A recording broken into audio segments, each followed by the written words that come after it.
60 million years separated these apex predators. But if they had ever met in the ancient depths, the ocean would witness an unprecedented clash within minutes. This single tooth weighs more than your smartphone. It belonged to a creature that could bite through a school bus. But its opponent? A reptilian nightmare that was uniquely adapted to combat and won battles against odds that should have been impossible. I'm Patrick, and what I'm about to show you will shatter everything you think you know about prehistoric ocean warfare. Because the winner of this fight defies all logic. The monsters emerge. Let me introduce you to nature's most successful killing machines. Kokorokles Megalodon, 18 meters of pure destruction. Imagine a great white shark scaled up by a factor of 3, with jaws that could engulf a small boat. But here's what's terrifying. This wasn't just big, it was engineered for precision killing. Every tooth, every muscle fiber, every sensory organ was evolved over millions of years for one purpose, ending large marine life instantly. Mosasaurus hoffmanii, the ocean's apex reptile. 17 meters of flexible depth that moved through water like a massive eel with the brain of a crocodile. This thing had 4 separate swimming modes and could literally tie itself in knots while hunting. Here's the mind-bender. Mosasaurus lived during the age of T-Rex, when the ocean was a war zone of marine reptiles. It survived by being smarter, faster, and more adaptable than everything else in the water. Megalodon dominated during the age of giant whales, a time when the ocean was basically an all-you-can-eat buffet. One evolved to be the perfect predator. The other evolved to be the perfect warrior. But size and intelligence mean nothing without the raw physics of destruction. And what I'm about to reveal will show you exactly how these titans would tear each other apart. Now let's talk about the science that determines life and death in prehistoric waters. Megalodon's bite force. 0 pounds per square inch. That's not just a number. We know this because paleontologists found whale bones with megalodon teeth punched completely through the spine and embedded in the opposite side.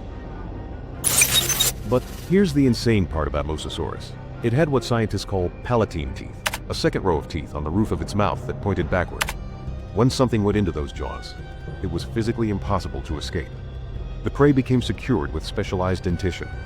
Megalodon was a ram feeder, to hit prey at maximum speed and used momentum to drive those massive teeth deep into vital organs.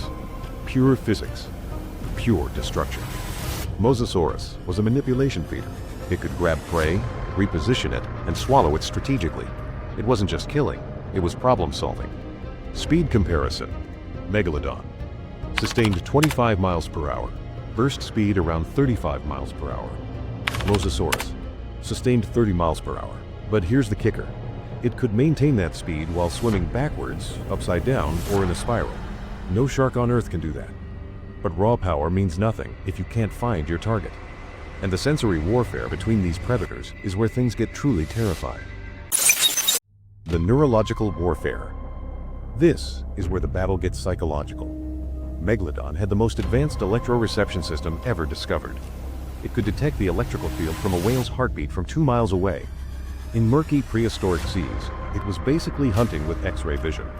But Mosasaurus had something even more terrifying: problem-solving intelligence.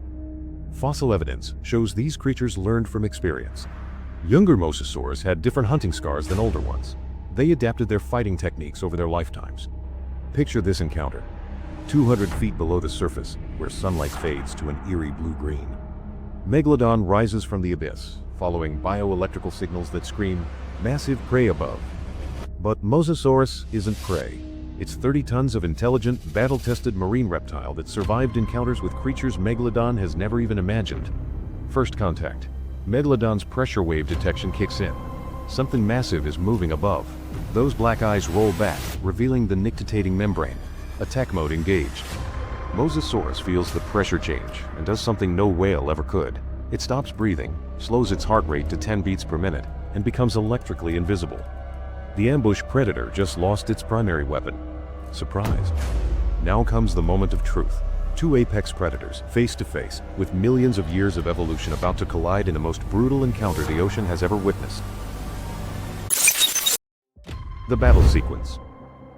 Megalodon charges upward at maximum velocity. 0 pounds of muscle driving those jaws toward Mosasaurus's underside. This is the attack pattern that's killed thousands of whales. But Mosasaurus barrel rolls at the last second. using all four flippers to execute a maneuver that would snap any shark's spine. Those jaws snap shut on empty water. Counterattack.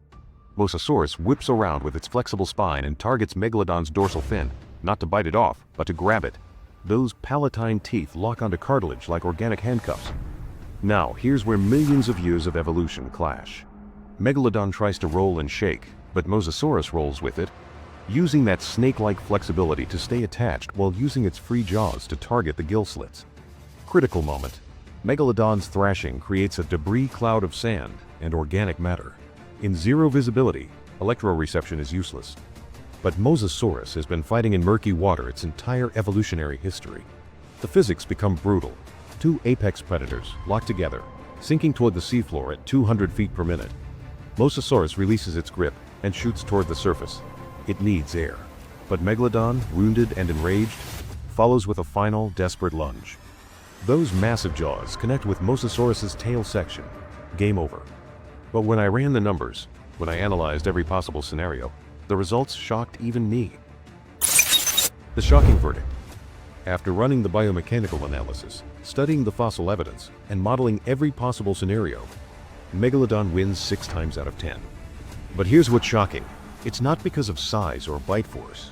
It's because of one simple factor. Megalodon doesn't need to breathe. In every scenario where the fight goes longer than 3 minutes, Mosasaurus has to surface for air, and that's when the ambush predator strikes. In shallow water, near coral reefs or rock formations, Mosasaurus actually has the advantage. That agility and intelligence become game changers when there's cover to use. But in open ocean, physics is cruel. One successful bite from Megalodon, anywhere on Mosasaurus's body, causes catastrophic damage that no amount of intelligence can overcome. But wait, there's something I haven't told you yet. Something that changes everything we think we know about prehistoric ocean dominance. The mind-bending finale. Here's the twist that changes everything. Neither of these predators was actually the ocean's apex killer. Livyatan melvillei, a 60-foot sperm whale with teeth larger than Megalodon's, was actively hunting both of them. We found Megalodon teeth with whale bite marks. The prehistoric ocean wasn't ruled by one monster. It was a 3-way arms race between the largest predators in Earth's history. And the winner? None of them. Climate change killed them all. I'm Patrick from Speculative Science, where the truth is always stranger than fiction. Hello, this is Patrick from Speculative Science. This video is a fictional educational wildlife simulation based on scientific research. No animals were harmed. It's designed to explore predator-prey dynamics in nature.